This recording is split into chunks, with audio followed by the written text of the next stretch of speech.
Ça, c'est la DS numéro 8. C'est la nouvelle voiture électrique d'Emmanuel Macron. Elle fait jusqu'à 750 km d'autonomie.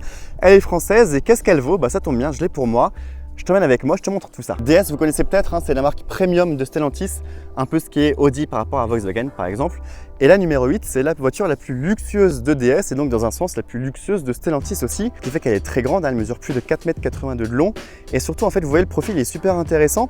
DS dit que c'est un SUV coupé, moi je trouve que c'est plutôt une berline surélevée. Bref, dites-moi en commentaire ce que vous en pensez. L'arrière aussi qui part très loin, c'est parce que la voiture, elle est ultra aérodynamique.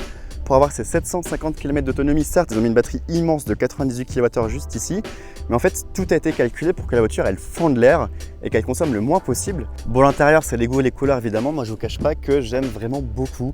C'est hyper original, mais en même temps, je trouve hyper réussi. Par exemple, vous voyez ce volant, il a 4 branches, mais pour autant, il est quand même super agréable à prendre en main. Ces sièges aussi, la forme, on n'a vraiment pas l'habitude de voir ça, mais pourtant c'est très confortable.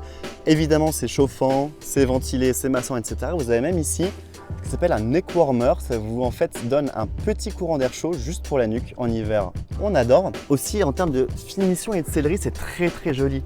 Là c'est du cuir, là c'est de l'Alcantara. Ce qui est peut-être un peu moins fou, c'est l'écran. Bon, c'est un écran vraiment classique Stellantis, il est compatible Android Auto, Apple CarPlay.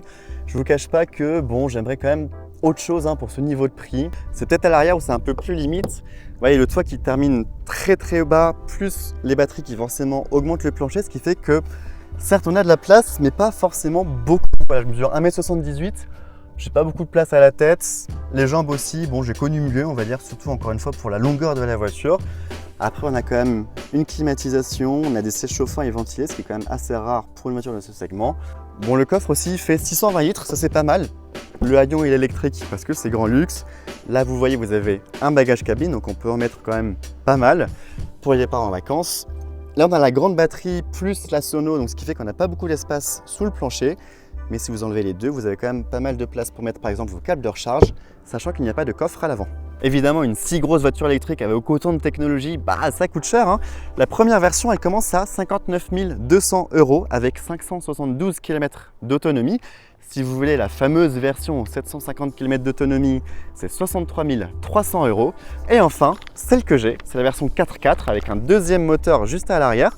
Alors là, la puissance, elle passe à 320 chevaux, ça renvoie, mais ça vaut aussi 74 600 €. Alors, est-ce que tu es client? Dis-le moi.